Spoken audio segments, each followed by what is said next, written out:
रात क्लास चल रहा था 14/12/1967 गुरुवार को छठी पेज के लगभग मध्य में बात चल रही थी। अपन को याद करते रहो तो तुम्हारा ये जो जंक है निकल जाएगा, तुम सतो प्रधान बन जाएंगे। तो मूल बात तो यही है ना। तो इस मूल बात को कब नहीं भूलना है, और इस मूल बात को ही माया भुलाई देती है।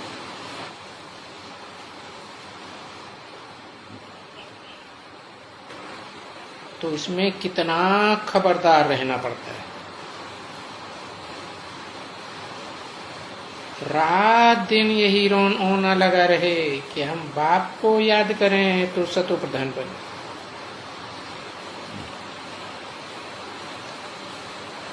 ये बात समझ तो सकते हैं ना, सब कोई समझ सकते हैं। हर एक बोलते हैं बाबा हम 1.5 घंटा याद कर सकते हैं। बाबा याद 1 घंटा कर सकते हैं। तो बाप कहते हैं नहीं, याद ऐसी होनी चाहिए जो दूसरा कुछ भी याद न पड़े पिछाड़ी।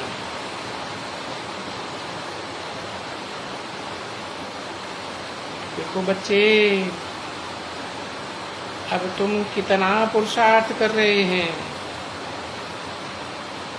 और मूल बात यही समझाने की है। कोई को भी समझाना है तो बाप का परिचय दियो, आत्मा का परिचय दियो, और यही बात समझाओ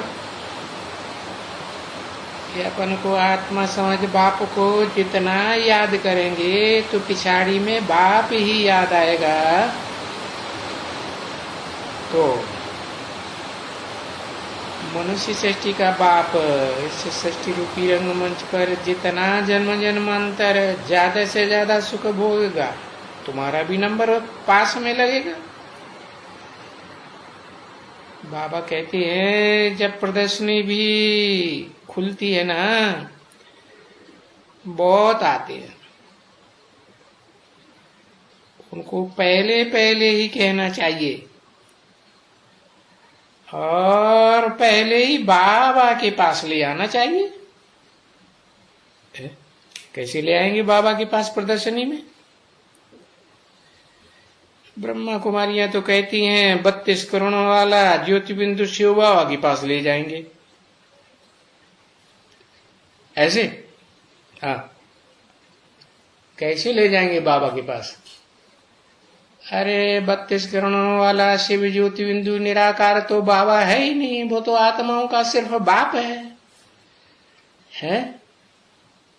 हाँ, साकार बाबा के पास भी तब ले जाएंगे जब पहले समझाएंगे है कि वो निराकार कौन से साकार बाबा में प्रवेश करके मुकर्रर रूप से आते हैं।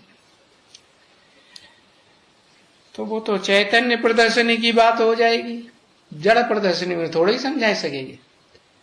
या जड़ फोटो रख देंगे सामने तो समझा सकेंगे? वो भी खुद ही नहीं समझा होगा तो दूसरों को कैसे समझाएंगे? तो प्रदर्शनी में आते तो बहुत हैं, जड़ प्रदर्शनी में भी और चैतन्य चित्रों की प्रदर्शनी में भी बहुत आवेंगे। उनको पहले ही पहले कहना चाहिए है ये बाबा है ना, सबका बाबा है? किसी तरफ इशारा करेंगे? साकार की तरफ इशारा करके बताएंगे ना ये बाबा है, या कि निराकार ज्योति बिंदु की तरफ इशारा करेंगे ये बाबा है? वो तो बताई दिया। क्या क्या बताई दिया? कि ज्योति बिंदुओं का, बिंदु बिंदु आत्माओं का वो बाप है, बाबा नहीं, ग्रैंडफादर तब बनता है जब मुकर्रर शरीरधारी साकार में प्रवेश करता है, तो उसका परिचय देना पड़े।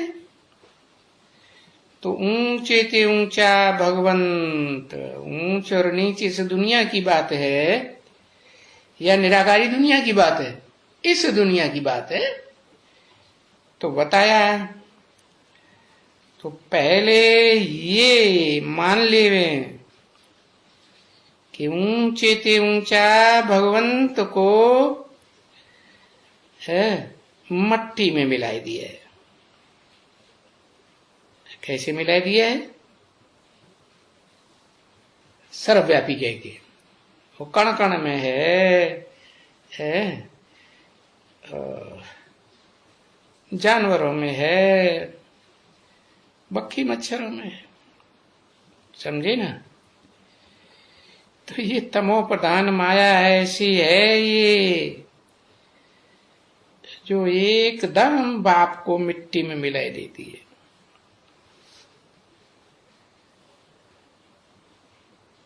तो उनको जाके कहना, देखो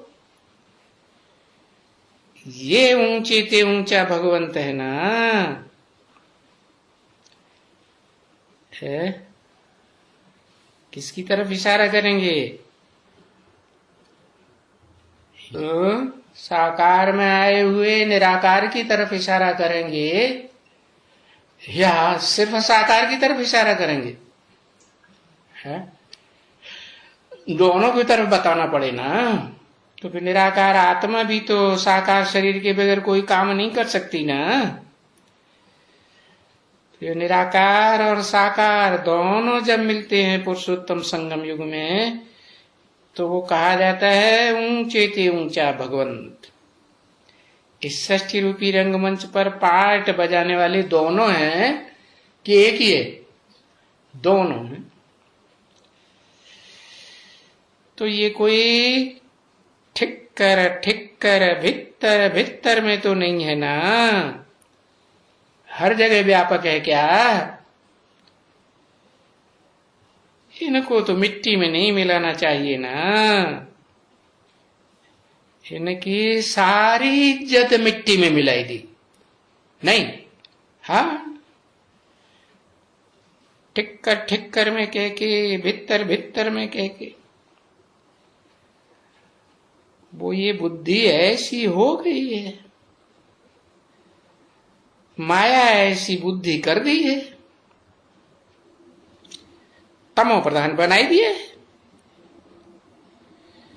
जो मनुष्य कहते हैं कि कण कण में, ठिक्कर ठिक्कर भीतर भीतर में भगवान, अरे ये ऊंचे ते ऊंचा भगवंत है, ये पतित पावन है ना, जिसको तुम बुलाते रहे जन्म जन्मांतर। तो पतित पावन को अगर मिट्टी में मिलाई दिया, तो फिर पावन करने कौन आएगा और कहां से आएगा? तो उनको ले जाना चाहिए बाप के पास पहले पहले। क्या? किसके पास? पहले पहले बाप के पास ले जाना चाहिए। तो ब्रह्म कुमारियां ठीक कहती है ना, आत्माओं के बाप के पास ले जाती है। निराकार बाप है ना, निराकार आत्मा है, तो ठीक करती है गलत करती है? बाप के पास ले जाना चाहिए कि नहीं? अरे दोनों बाप हैं, एक है मनुष्य सृष्टि का बाप साकार और एक है आत्माओं का बाप निराकार। दोनों एक ही व्यक्तित्व में, एक ही पर्सनालिटी में है ना। तो ये चित्र है, साकार का है या निराकार का चित्र बनता है? निराकार तो विचित्र है, उसका तो चित्र बन ही नहीं सकता। तो ये चित्र है शिव बाबा का, उनको ही पहले समझाना चाहिए है। मना ऐसे नहीं निराकार के ऊपर ले जाना चाहिए और कहने ये है 32 गुणों वाला निराकार। अरे निराकार तो निर्गुण है। जब निर्गुण है उसमें कोई गुण अवगुण की बात ही नहीं होती, तो फिर है 32 गुण कहां से आ जाएंगे। वो निराकार जब साकार में प्रवेश करे तो हर प्रकार के गुण आएंगे देखने में। तो उनको पहले समझाना चाहिए, पहले इनको पहचानो। किनको है? इनको माने किनको, निराकार और साकार दोनों को पहचानो। ये सभी आत्माओं के बाप है ना। सभी आत्माओं का भी बाप है। और जिस मुकर्रर रथ में आया है वो रथधारी सभी मनुष्य सृष्टि का बाप है। अच्छा, और पतित पावन तो भी वही है ना, है। दोनों को इकट्ठा कर दिया, पतित भी और पावन भी बना। जो साकार है वो पतित है आखिरी जन्म में, और जो निराकार है वो जन्म मरण के चक्कर से न्यारा है तो सदा पावन है। और वो पावन और पतित दोनों का मेल यही साकारी सो निराकारी है। इसीलिए तो भक्ति मार्ग में शास्त्रों में भी लिख दिया है, सगुण अगुण नहीं कछु भेदा, उभय हरे भव संभव खेदा। सगुण में मन साकार में और निराकार में कोई भेद नहीं है। भेदवादी जो है वो द्वैतवादी हैं। दोनों ही, निराकार भी और साकार भी, दोनों मिलकर के ही संसार के जो भी दुख हैं उनको दूर कर देते हैं। तो इनको पहचानो। अच्छा,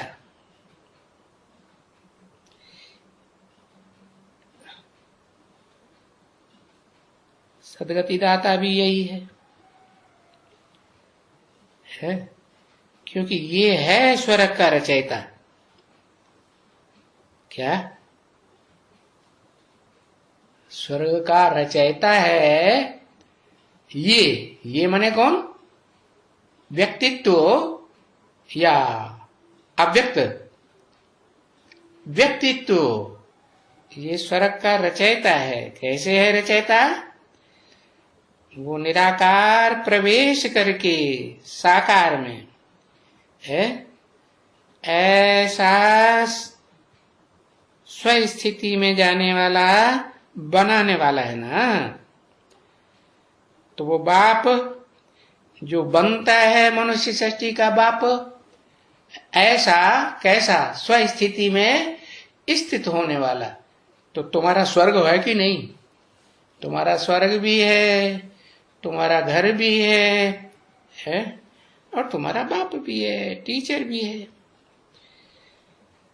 तो जरूर यही एक है जो सदगति दाता है। बाकी तो इस दुनिया में कोई भी व्यक्तित्व मात्र, कोई पर्सनालिटी नहीं है जो सदगति दाता कहा जाए। अच्छा, अभी तुमको बताते हैं कि ये जानते हो कि ये आते ही हैं संगम युग पर। क्या ये आते हैं माने एक है या दो हैं? हाँ, दो हैं। ये आते ही हैं संगम युग पर, दोनों संगम युग पर आते हैं, बाकी 4 युगों में नहीं आते। वो आता है, एक आता है। और ये क्यों कहा ये आते हैं? आते हैं ये बहुवचन हुआ या एक वचन एक हुआ? कौन आते हैं संगम युग पर? अरे दोनों मिलकर के संसार में आते हैं, माना प्रत्यक्ष होते हैं। जैसे बच्चा जन्म लेता है ना, तो शरीर भी और आत्मा भी दोनों प्रत्यक्षता रूपी जन्म लेते हैं ना। तो ऐसे ही ये आते ही हैं संगम युग पर। हाँ, संगम युग पर आते हैं माने जो साकार है वो भी निराकारी स्टेज में संगम युग पर प्रत्यक्ष होता है, और जो निराकार है वो भी साकार में आकर के संगम युग में बच्चों के सामने प्रत्यक्ष होता है। अभी ये संगम युग पर ये हमको पढ़ाई रहे, ये पढ़ाई रहा है नहीं, पढ़ाई रहे हैं, माने एक या दो है, साकार और निराकार दोनों ही आत्माएं मिल करके एक हो करके विष्णु रूप बनते हैं कि नहीं है। एक स्त्री रूप में प्रकृति और एक पुरुष रूप में पुरुष, तो पुरुष और प्रकृति दोनों का मेल हुआ तो पुरुष और स्त्री मिल जाते हैं, एक संस्कार वाले हो जाते हैं, तो उनको क्या कहा जाता है? विष्णु नो विषयटाल या विषैला, विष्णु कहा जाता है। इस समय में ये बाबा है, इस समय में माने किस समय में? इस पुरुषोत्तम संगम युग में ये बाबा, क्योंकि ज्ञान सागर भी तो यही है। कौन? ज्ञान सूर्य ज्ञान सागर है या बाबा ज्ञान सागर है? क्या कहेंगे? ज्ञान का सागर बाबा कहेंगे, और ज्ञान का सूर्य निराकार शिव ज्योति बिंदु, वो ज्ञान का सूर्य है असली, परंतु आप समान बनाने आते हैं। तो जिस मुकर्रर रथ में प्रवेश करके उसे आप समान बनाते हैं, तो शास्त्रों में भी नाम दिया है विवस्वत। विवस्वत माने सूर्य। क्या मैं आता हूं तो पहले किसको ज्ञान देता हूं?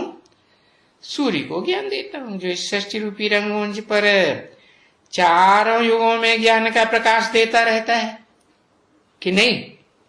हाँ, सत्युग में ज्ञान का प्रकाश देता है।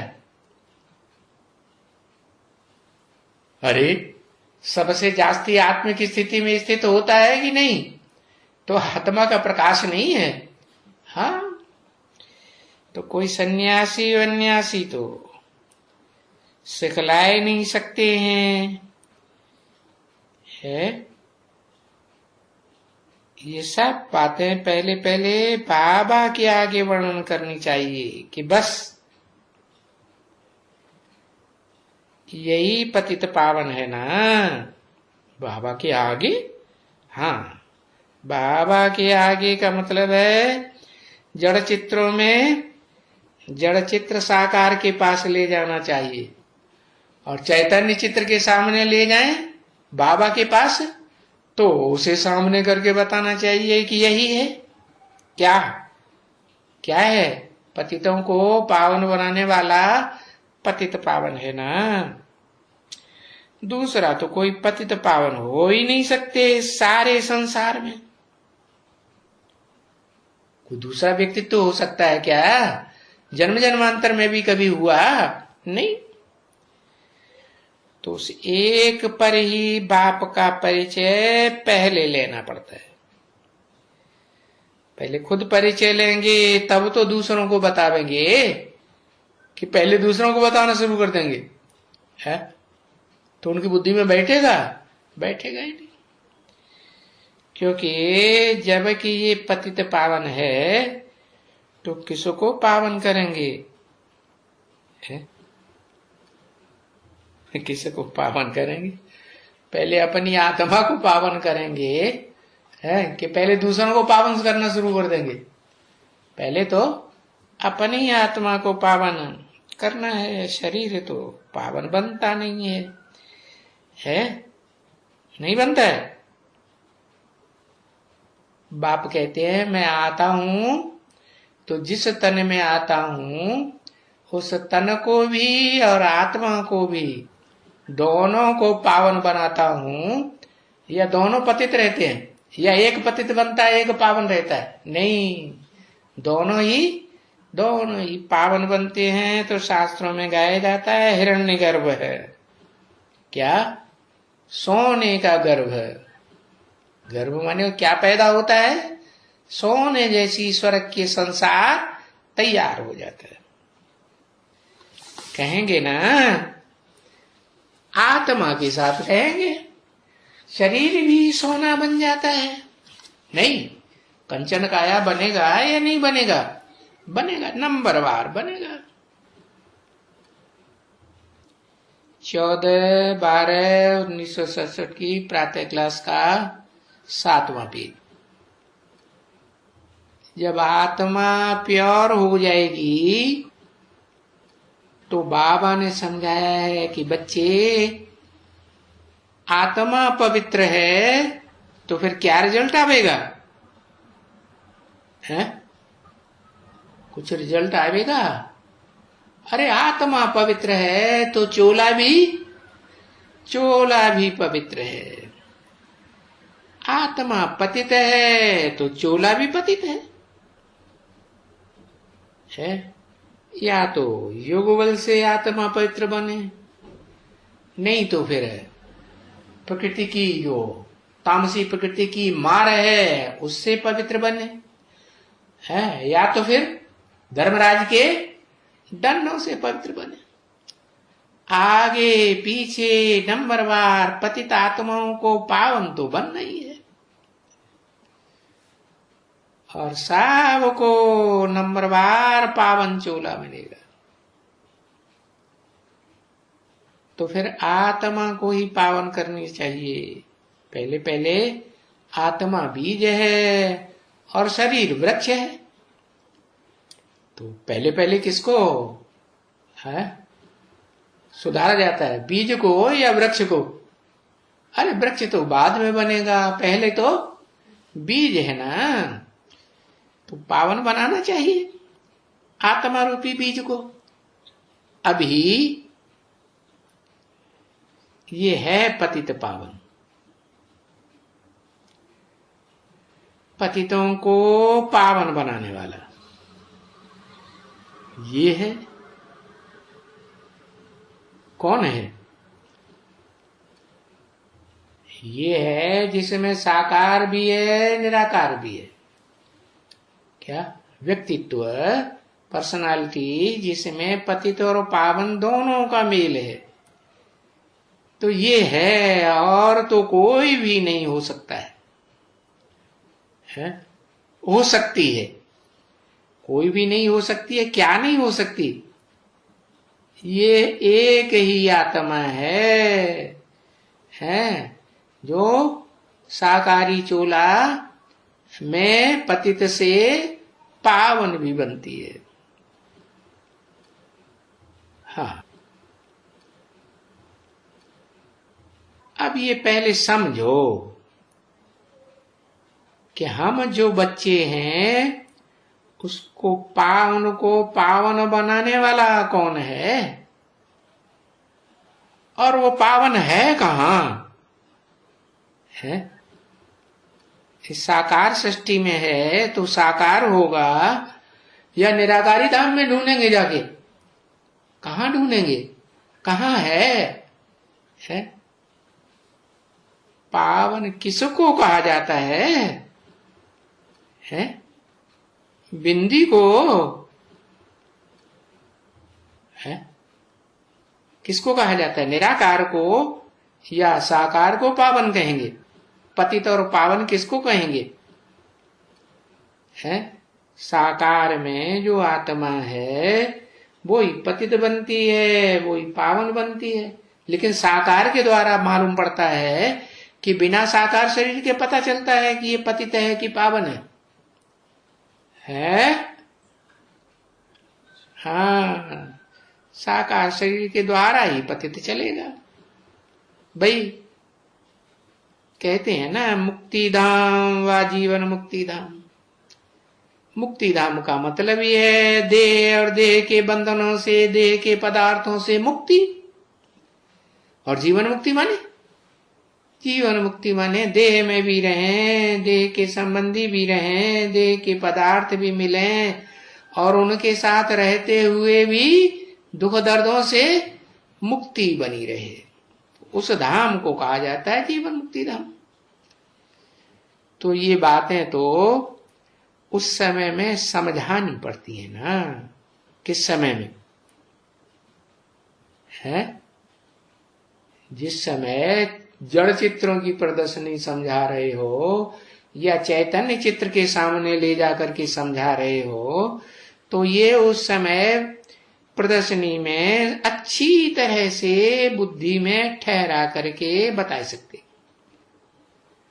अभी ठहरा करके इतनी बातें एक एक को समझाओ तो इतनी रस आती है कि प्रदर्शनी में एक दो आते हैं। प्रदर्शनी में तो हाँ ढेर सारे बच्चे घुस पड़ते हैं।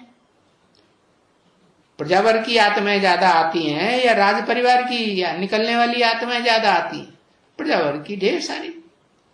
तो इतनी रस आती है, तो इतनी रस को कौन समझाएगा? है गहराई से कोई नहीं समझा सकता, परंतु पहले पहले वहां जाकर के खड़ा रहना चाहिए एकदम। कहाँ है? उस चैतन्य चित्र के सामने जाकर के खड़ा रहना चाहिए। जड़ चित्रों की प्रदर्शनी समझाते हैं तो बाबा का जो जड़ चित्र फोटो है उसके सामने ले जाके खड़ा रहना चाहिए। तो वो चित्र एक नहीं रखना चाहिए वास्तव में। क्या प्रदर्शनी में वो चित्र अनेक जगह होना चाहिए। जैसे वो दिखाते हैं ना, है कौन सा डांस दिखाते हैं? है? ओ सब गोपियों के पास कृष्ण, गोपियों के साथ कृष्ण भगवान को दिखाते हैं।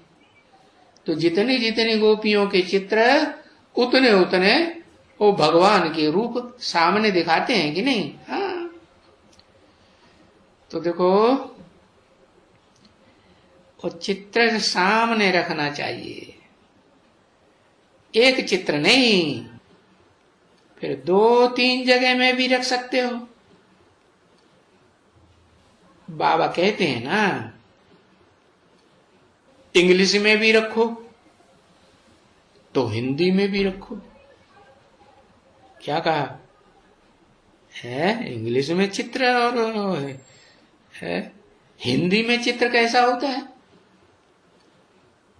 अरे विदेशी बन के बाप आया हुआ है तो वो चित्र भी रखो कि विदेशी बना हुआ है तो चित्र कैसा है ना? हाँ। और देसी भी विदेशी बनकर के आया हुआ है तो ओरिजिनली विदेशी है कि विदेशी है? देशी है ना। तो फिर हिंदी में भी रखो। हिंदी माने भारतवासी। तो अभी बाप तो देखो बच्चों को कि इंग्लिश का तो आंदोलन है, अभी समझो। क्या तुम इंग्लिश में रखते हो चित्र और कोई आएंगे वो जो आजकल होते हैं ना, तो वो तो तुम्हारा तो तोड़ने में देरी नहीं करेंगे।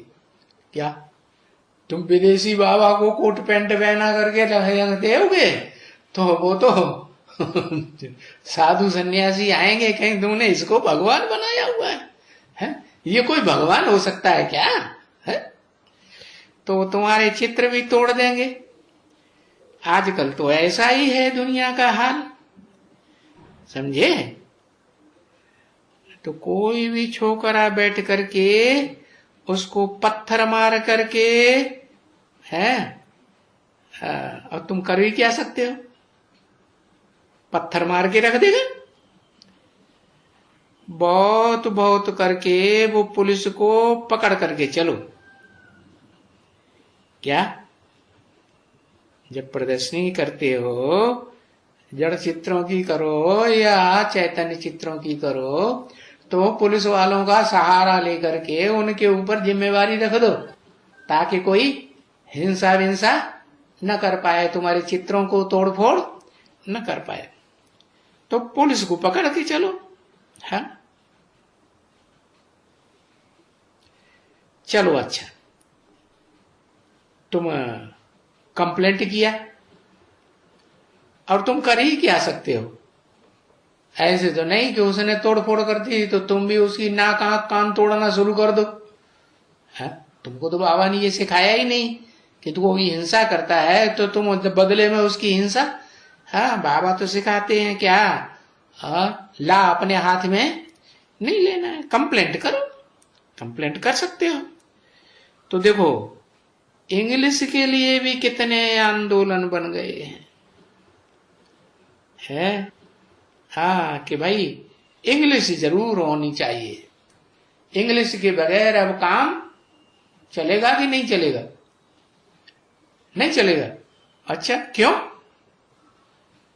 ईश्वरीय ज्ञान में ईश्वर आया हुआ है तो इंग्लिश में अगर बात न करे, हिंदी में ही बात करके भगवान समझाएगा तो चलेगा नहीं?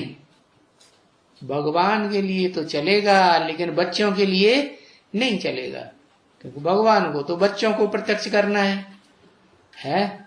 तो भगवान तो बच्चे तो भारतवासी हैं जास्ती के, जो बीज रूप आत्माओं में विदेशी हैं, मूल रूप में क्या है? मूल रूप में तो भारतवासी है ना, तो वो तो जल्दी ही हिंदी समझ जाते हैं।